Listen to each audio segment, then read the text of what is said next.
Hey everyone, it's Eddie Marathon. I'm a runner from Birmingham, Michigan. So glad you could join me here on day 10 of ZENVEDA. Hey, today I want to tell you a little story about one of my first trail races. Yeah, trail race. I really like doing the trail runs. I hope wherever you are, you get the opportunity to go out and do some frequent trail runs. It's always awesome to get out there amongst nature, get off the streets, get off the treadmill, get out there inside the forest and become part of the nature. It's just awesome. I love it. But doing a trail race, that could be a very unusual experience. And 10 or so years ago, I was doing a trail half marathon. And it's one that's held annually here in Michigan in the springtime. And it's called, well, I should say, first of all, it really seemed like the race from hell. I mean, I managed to find it, but the funny thing is that the nearest town is actually Hell, Michigan. I was duly warned, but we were in the Pinckney State Recreation Area, basically a state park. It's a rather big park, and the trail I'm talking about is called the Potawatomi Trail, the Potto for short. Yeah, the Potawatomi, famous Indian tribe in these parts. And I had some kinship also with the name Potawatomi because my grandmother used to live on Potawatomi Street in suburban Chicago. So I thought that was kind of cool. So my first trail races, and I learned some tips the hard way, as you can learn most lessons in life. But I had to drive the hour and 15 minutes or so to get there from where I live in suburban Detroit. There was, I don't know, I'm going to guess maybe 500-600 runners. Not a huge field, but that's a lot to pack on a single track. A single track is a very narrow trail, and in some cases it was as narrow as the width of your shoulders. So we're talking not a lot of room to negotiate, right? Well, because it's in the woods, I wanted to make sure I had my bio needs well taken care of before the race.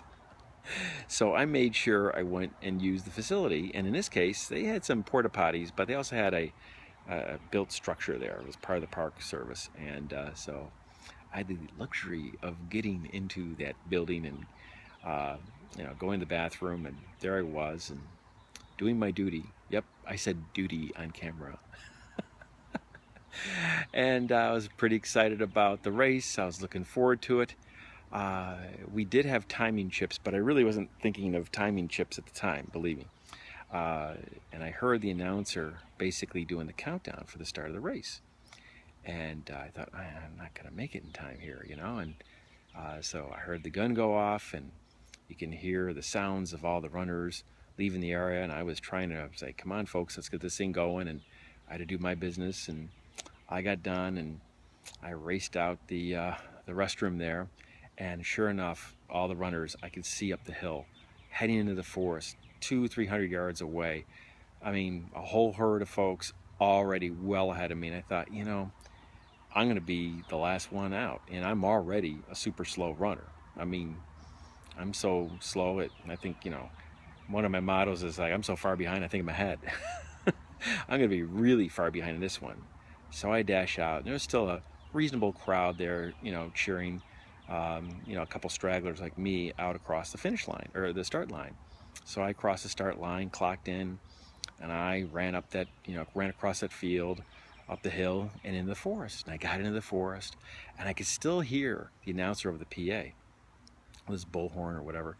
And sure enough, I hear, well, there we are, folks. That's wave 1 of 5 waves. Line up wave 2. I'm like, holy crap. I'm with the fastest runners. Oh my God. And I said, I've already clocked in. I'm out in the forest. And so I trotted along. And sure enough, I could hear way in the distance, the gun go off for wave 2. And then wave 3. And I could just feel them. I could feel them, and then I could hear them catching up behind me.